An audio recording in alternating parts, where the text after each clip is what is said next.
안녕하세요, 건강한 목사입니다. 여기는 김포 골드라인 구례역 1번 출구 앞입니다. 이제 오늘 소개할 교회를 찾아가 보도록 하겠습니다.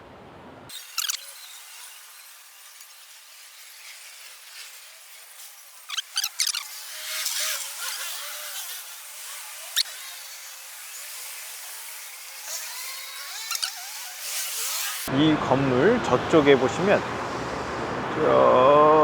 여기에 한세사람교회 있습니다. 2층에 있네요. 우승프라자 입구로 들어가십시오. 보입니다. 한세사람교회. 실례합니다. 아이고, 안녕하세요. 반갑습니다.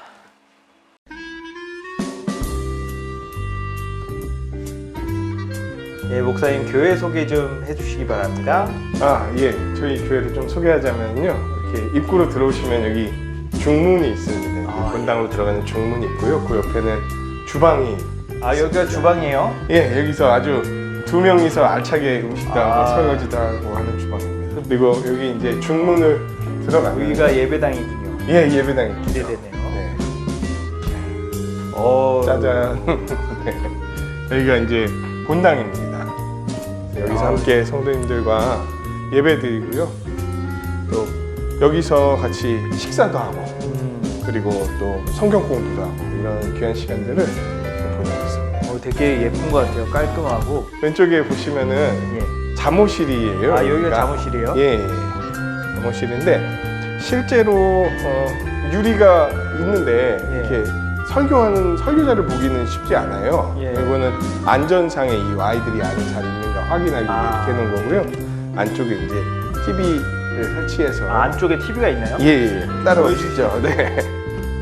잠실 있고요. 잠실. 문을 열면 여기 이제 여기 TV가 있네요. 네, 있어서요. 여기서 이제 어린아이와 함께 예배하시는 분들은 이렇게 예배를 드릴 수 있습니다. 여기는 이제 이름표 나온 것처럼 목양실입니다. 여기가 목양실. 네, 제가 이제 말씀 연구하고 그리고 성도님들하고 신방도 하고 하는 공간입니다. 이거 책이 많네요. 네. 책 다 읽으시나요? 네, 데코죠. 농담이고 발췌독을 하고 있습니다.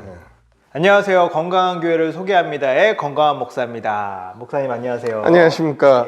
넉넉한 목사입니다. 자기소개 부탁드립니다. 네. 안녕하십니까.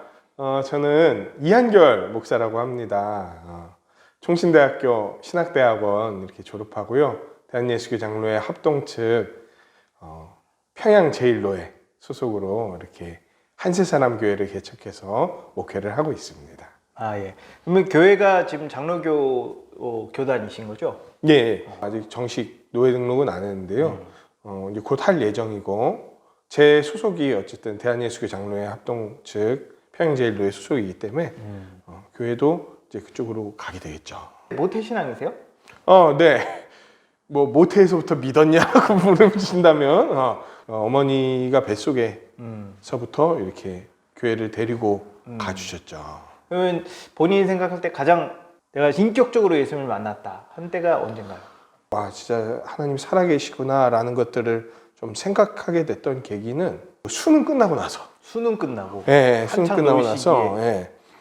제가 이제 진짜 한창 놀았죠. 근데 보다 못한 어머니께서 너 어디 이렇게 찬양 집회 좀 갔다 와라 라고 말씀을 해주셨어요. 그래서 이제 그 찬양 집회를 갔는데 거기에 선교사님이 오셨어요. 그래서 복음에 대한 이야기를 이렇게 해주셨어요. 복음에 대한 이야기를 듣는데 그때 좀 예수 그리스도의 십자가에 대한 어떤 사랑과 이해에 대한 생각들을 하게 되고 있기를 원합니다 라는 생각을 진지하게 하게 되고 간구하게 됐던 것 같아요. 그럼 바로 이제 신학대로 이렇게 딱 들어간 건가요?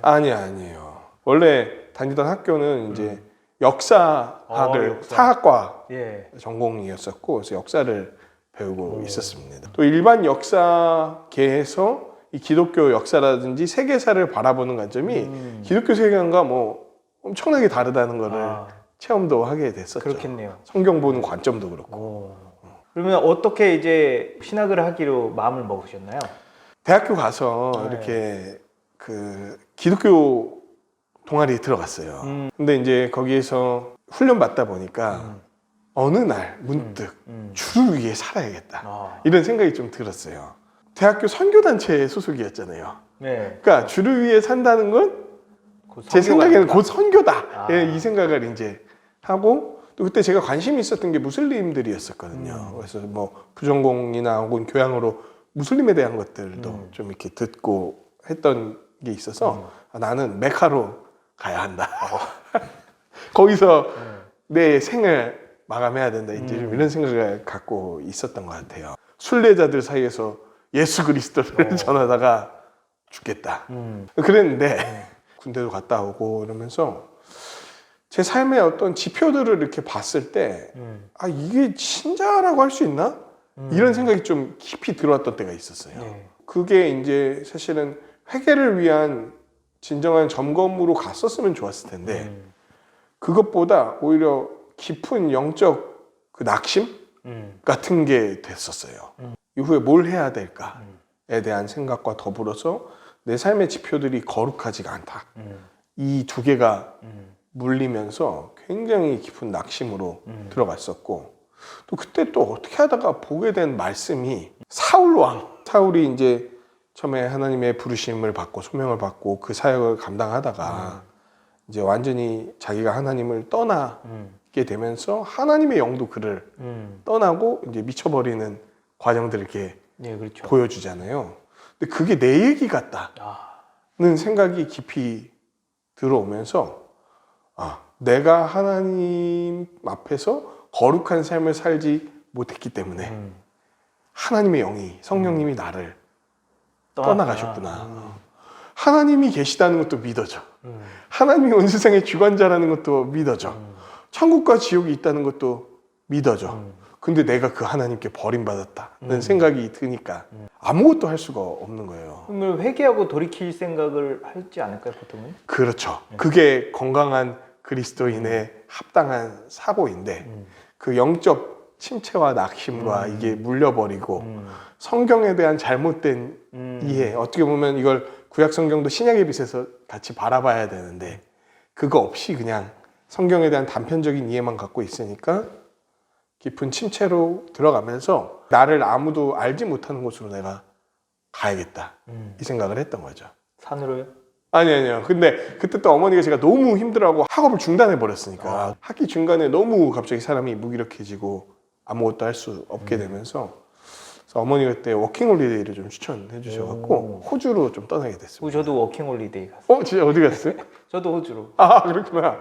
몇 년도에 갔었어요? 잘 기억은 안 나요. 근데 이제 30살 때 갔거든요. 좀 나이가 있고 거의 마지막쯤에 가잖아요. 네, 그렇죠. 네, 아무튼 떠났어요. 가서도 뭐 정신 못 차렸죠. 교회도 못 가고 그냥 전전긍긍하는 삶을 살았어요. 거기 가서도. 워킹홀리데이 가서. 네, 가서도 뭐 이렇게 친구들하고 지낼 땐 밝게 지내고 이러지만 이제 집에 돌아와서 혼자 있게 될 때 방에 그때는 뭐 말할 수 없는 낙심이 막 이 삶을 감싸니까 너무 괴로운 거예요. 그러면서도 그냥 세상 사람들하고 똑같이 이렇게 살았던 것 같아요. 어느 날 같이 어학원 다니던 누나가 너 교회 가본 적 있냐 이렇게 물어보는 거예요. 아, 그때 교회를 안 다녔어요? 네, 안 다녔어요. 그래서 내가 교회 다녔었다는 것도 밝히기가 너무 창피했는데 가고 싶다 이 생각이 막연히 좀 들었어. 그래서 갔는데 간 그 다음 주인가에 로마서 8장 말씀을 목사님이 설교를 해주시는데 그리스도의 사랑에서 끊을 수 있는 게 아무것도 없다는 거예요. 그 전에 그 설교를 안 들어봤을까.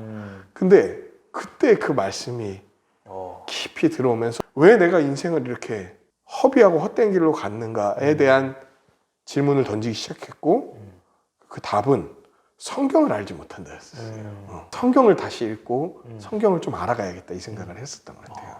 아직 신학교가 들어가지 않은 상태입니다. 이제 갑니다. 언제 들어갑니까? 이제 갑니다. 전에 이제 대학교 때 선교사 돼야겠다라는 생각이 문득 어느 날 떠올랐어요. 그래서 또 이제 한국에 돌아와서 어떤 단체에 가서 복음에 대한 이야기를 다시 듣고 선교에 대한 마음을 일으키면서 가려고 했는데 신대원 다니는 친구 한 명이 너 이대로 가면 안 된다라고 말려주더라고요. 그래서 신학과 성경에 대한 이해를 더 갖고 가야 된다. 그치, 내가 성경을 몰라서 헤맸었는데 선교지 가서도 또 그 이해가 없으면 그렇죠. 어렵겠구나 싶어서 신학대학원을 가게 됐습니다. 처음에는 이제 선교사로 가겠다. 맞아요. 근데 지금은 이제 목회를 하고 있잖아요. 네. 목사로서. 왜 이제 이게 바뀌게 됐나요? 이제 목사로의 부르심을 확인할 때 이제 무슨 기준으로 이걸 확인할 수 있는가에 대한 좀 자료들을 찾아봤었어요. 건전한 신앙의 선배님들이 이야기하는 것들, 또 성경에서 말하고 있는 것들 봤더니 내적 소명, 외적 소명이라고 얘기하면서 이렇게 확인하는 절차가 네. 있더라고요. 그리고 인생에 처해 있는 어떤 상황들에 대한 해석, 이제 이 세 가지를 살폈을 때, 아, 지금 내가 선교에 대한 부르심보다 오히려 목회에 대한 부르심, 그리고 목회자들을 돕는 사역에 대한 부르심이 있겠구나라는 것들이 이제 여러 가지 과정들을 통해 점검이 되고 확인이 돼서 이 길로 가게 된 거죠. 목회를 하면서 힘든 일도 많고 좋았던 일도 많을 텐데, 먼저 이제 목회하면서 힘든 부분은 뭐 어떤 부분이 있을까요? 목회하면서 힘들었던 거는 두 가지 요소인 것 같아요. 나 자신 때문에 겪는 어려움과 어떤 그리고 인격적인 부족함이나 맞아요. 지식이 짧은 예. 이게 내가 목사로서 괜찮은가? 뭐 다른 사람들이 봤을 때는 괜찮다라고 말할 수 있지만 사실 늘 말씀의 빛에 비추어 볼 때는 뭐 부족함이 그렇죠. 한없이 보이잖아요. 두 번째로는 이제 환경적인 요소들. 제일 어려운 거는 이런 것 같아요. 함께 말씀을 믿고 이렇게 걸어갔으면 하는데 때로는 그 걸음에 반응하지 않거나 저항하거나 이러는 이렇게 언행을 맞닥뜨렸을 때 그럴 때 이제 좀 어려움이 있죠. 근데 그러다가 또 저를 봐요. 되게 말 안 듣고 오랫동안 돌아왔던 저를 보면서 충분히 그러실 수 있겠구나.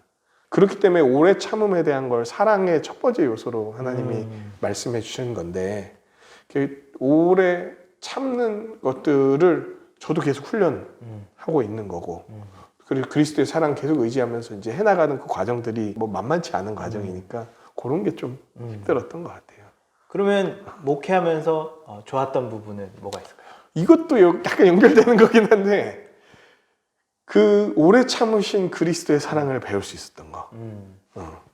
나 자신을 보고 또 다른 분들 보고 했을 때 진짜 교회로 살아간다는 거, 그리고 예수 그리스도를 믿는다는 거, 그리고 그 믿음을 갖고 다른 지체를 대한다는 게 사실 교회의 본질인 교제에 대한 내용이잖아요. 그거 배울 수 있는 게 진짜 복된 것 같아요. 목회를 통해서는 더 그 생각을 많이 하게 되잖아요. 그렇죠. 이 성도님들을 어떻게 사랑할 수 있을까?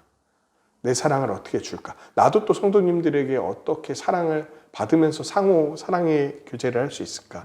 이 고민을 깊이 할 수 있다는 측면에서 목회의 장점이 있는 것 같고, 성경에 대한 확신이 더 생긴다는 측면에서 하나님이 좀 목회자에게 주신 또 어떤 면에서 좀 특별한 선물 아닐까 이런 생각도. 목회를 하다 보니까 나는 이런 부분을 참 잘하는 것 같아. 야, 이런 게 있어요?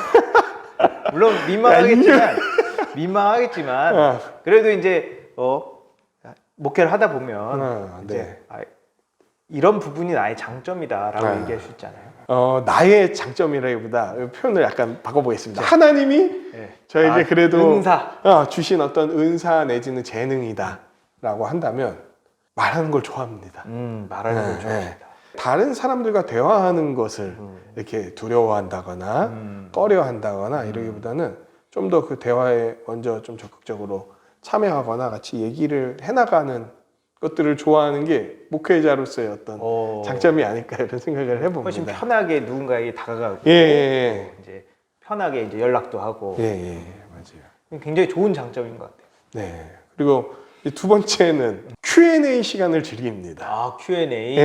그러니까 질문을 듣고 답해주고 이런 시간들을 하는 걸 즐겨하고, 사실 처음에 어떤 성도님들이 질문하실 때에는 파편적인 질문들을 갖고 오세요.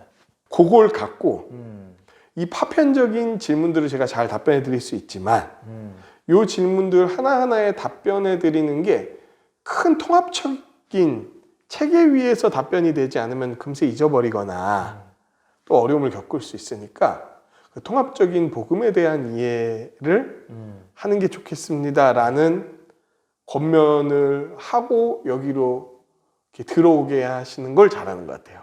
들어오게 한다는 건 어디로? 그러니까 더 건전하고 체계적인 배움의 과정으로. 질문은 파편적인 거에서부터 시작했지만 더 좋은 걸 누리게 할 수 있도록 이렇게 인도하는 그런 과정을 잘하는 것 같아요. 질문은 되게 파편적이고 단순한 건데 결국 이제 끌어가지고 결국은 성경을 공부하고 복음을 성경 안에 배우고. 거해야 된다. 복음을 이해해야 된다. 맞아요. 여기까지 이렇게 딱 끌고 온다. 네. 이 목사님께서 이제 목회를 하시면서 가지고 계신 어떤 목회 철학. 목회 철학. 좀 에피소드가 있어요. 아, 그래요? 제가 이제 신대원에 왔어요. 와서 이렇게 배워가는데 그 특강을 듣는데 그 강사님이 교회에 대한 이야기를 이렇게 쭉 하셨어요. 듣는데 너무 이상적인 거예요. 과연 대한민국에 그런 교회가 있나? 막 이런 교회가 돼야 된다 이런 얘기를 하시니까 초대교회 얘기와 더불어서 뭐 초대교회 모습 그대로라기보다 초대교회 그 원리가 살아있는 교회가 돼야 된다 막 이런 얘기를 하시는데 이게 될까? 한국 교회 중에 이런 교회가 있을까? 그리고 이렇게 애쓰는 교회도 있을까? 뭐 이런 이렇게 좀 질문을 던졌어요. 내가 알고 있는 교회의 이상적인 교회 모습과 한국 교회의 갭이 너무 컸다. 네. 안 믿어졌죠. 그래서 쉬는 시간에 제가 찾아갔어요. 그래서 목사님 이런 교회를 꿈꾸면서 애쓰는 교회가 있다고 생각하십니까? 이렇게 물어봤더니 그때 그 목사님이 하셨던 말씀이 이한결 전도사 자네는 성경을 믿나? 당연하죠. 제가 성경을 믿으니까 신학도 하고 목회자가 되려고 하는 거 아니겠습니까? 그런데 왜 자네는 성경에 나온 교회에 대해서 믿지를 않나? 하나님이 교회가 이렇다는 걸 써놓으신 이유는 너네는 이렇게 안 될 거다라는 의미를 갖고 써놓으셨겠는가? 오히려 이런 교회가 될 것을 꿈꾸고 그 말씀을 믿고 뛰어들어야 되는 거 아닌가? 이 얘기를 듣는데 제가 후두부를 망치로 얻어맞는 것 같았어요. 그리고 돌아와서 깊이 이렇게 좀 생각을 해봤어요. 내가 진짜 말씀을 믿나? 그거 봤더니 말씀에 어떤 건 믿고 어떤 건 실제로 안 믿고 오히려 경험이 이 부분에서 나를 압도하고 말씀을 다 안 믿고 있었구나. 그래서 내가 말씀을 믿는 자가 돼야겠다. 그리고 나와 같이 성경이 하나님의 말씀이라는 것을 참되게 믿는 자들을 세우는 것. 저의 목회 철학의 전반을 구성하게 됐죠. 그래서 말씀을 하나님의 말씀으로 받아들이고 믿는 자들을 세우는 것. 이게 이제 전반적인 목회 철학인 거죠. 그렇군요.